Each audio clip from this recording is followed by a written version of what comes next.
Then January 26, ang ingay ni Mangga noon. That's January 26 article. So you have to see the timeline. Okay?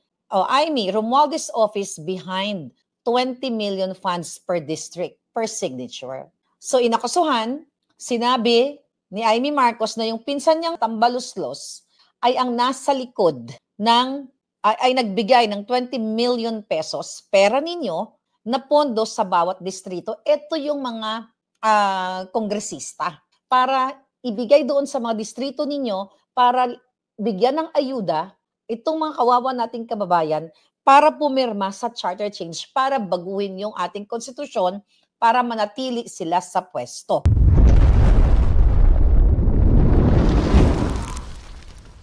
Nakakabilib si Mangga dahil inaatake niya yung sarili niyang pinsan na yung nasa likod daw nito ay si Romualdez. So sabi niya, definitely, opisina niya, referring to Tambaluslos, ang nag-alok ng 20 million kada distrito. Definitely, nanggaling sa kanila yung very attenuated timeline na July 9, tapos na ang lahat.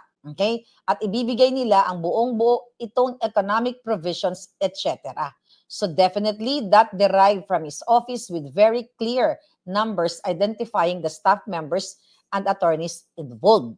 Yun ang sinabi ni Aimee. So pinapakita ko lang sa inyo yung mga timeline, then pupunta tayo doon sa hearing. Itong hearing na ito, ayan, lead Senate panel hearing on People's Initiative. Kunyari, ayan. Hindi kunyari, ayan yung message ni Oñate. Kung makikita ninyo, mga kababayan, yan yung nag-trending. Yan yung message nag-text message na yung People's Initiative for Charter Change Staff Meeting. Ayan mga pangalan, Dante Atienza, Alex Abisado, nandyan si Tambaluslos. Ayan sa gitna si Tambaluslos, andyan din si Zaldico, andyan din si Oñate. Pakinggan lang muna natin. Short lang to. You contacted Congressman to get the 3% per district. Nasabi ko nga, kung ako din yung nasa kalagayan yung sinusulong to, kukontakin ko rin yung congressman dahil per district ang usapan, di naman per barangay eh. Di ba? Per district ang usapan, di naman per munisipyo eh. Yes, So, yan yung sinasabi ni Mangga. Okay, na nagbigay ng pera na 20 million si Romualdez sa per district. Okay. papunta dun sa tanong ni Senator Aimee, Chairman Aimee, sino po yung mga congressman na kinontak po ninyo na umuo po sa inyo, natutulungan kayo na makuha yung 3%? Kaya naman namin naisip na lumapit sa mga congressmen is... Yung mga pangalan na lang po, please. Marami po pa tayong testigo. Nandito na si Justice Carpio. At kinausap namin. Si Congressman Garbin, kinausap ko. Sino ba po? Sino ba po? Sina Congressman Saldico kasama at si Speaker Romualdez.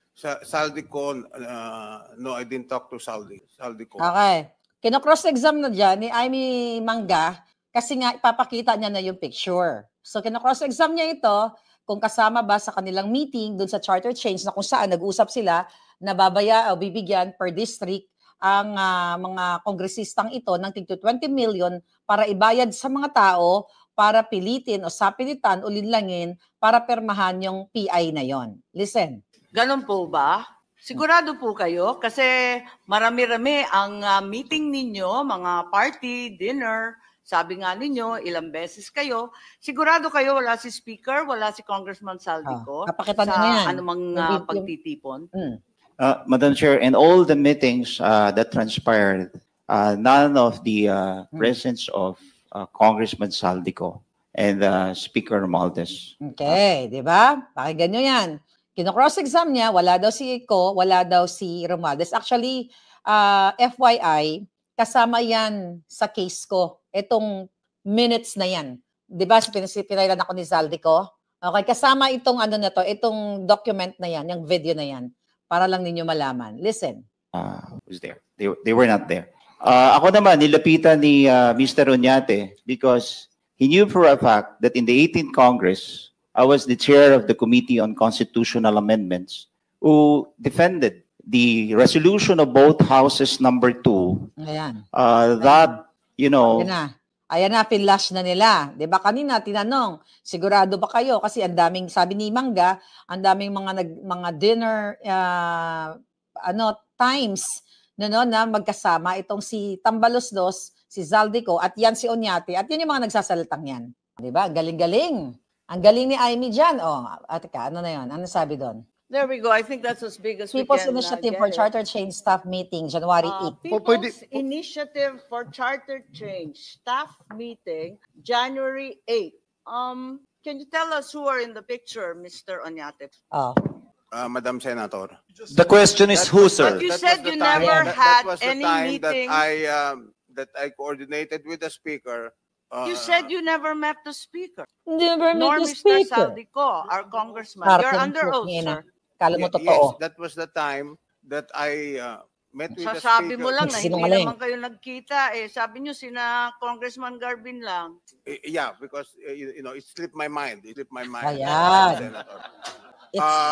It slipped That my was the Okay mind. time lang, that okay I- lang. that Kung I nakalimutan sought- ninyo that was the bigla, time that I sought the help of the Speaker speaker. Martin. Diba, mga kababayan, naalala ninyo, nag-trending yan, nag-viral yan. Nagpapakitang gilas si Amy, natuwa tayo, na akala talaga natin para sa Pilipino, na binuking niya si Romualdez. Pero, kumusta naman? Nakasuhan ba to mga to? Hanggang dyan lang yan. Yung mga kadyotahan niya. Tignan natin. So, here's the message. Total, operation nila ay i-discredit ako. Okay, pakita natin ang katotohanan. Yan yung message mo, Daryl. Nakita nyo? Ang date, January 29. So meaning, nauna itong message ni Daryl sa akin. So bago pa nag-hearing, nagdrama si Mangga doon, na,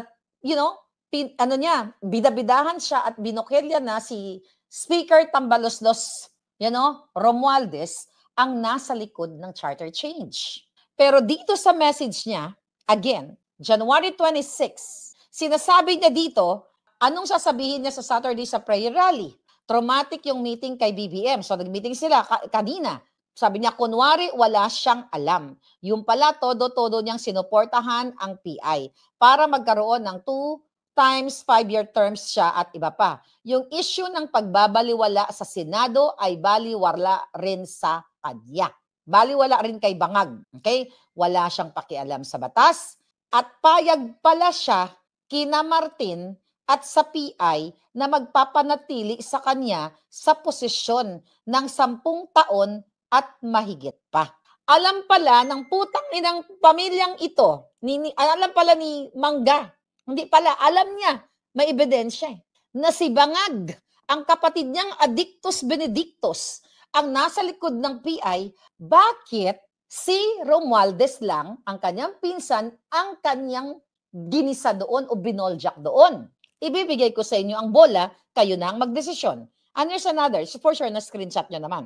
Sabi yan, nakakahiya kung ano ang binatikos sa ama ko, mas malala pa ang gagawin niya.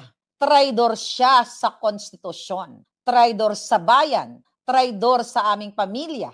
Hindi ko na siya kilala, higit hindi siya maaaring anak ng ama ko. Yan po yan, mga kababayan. So meaning, wala naman talaga tayong pag-asa kay Amy Marcos. Dahil kahit kailan, dahil kahit alam niya na ang kapatid niya ay adik, ang kapatid niya ay nasa likod ng jutang jinin ng initiative na yon na pinaglaban ni Pangulong Duterte, patunay na kahit si Bangag, kahit si Marcos Jr. ay alam ni Amy na Bangag na nasa likod ng lahat ng pagnanakaw, hindi niya talaga ibubukilya yan.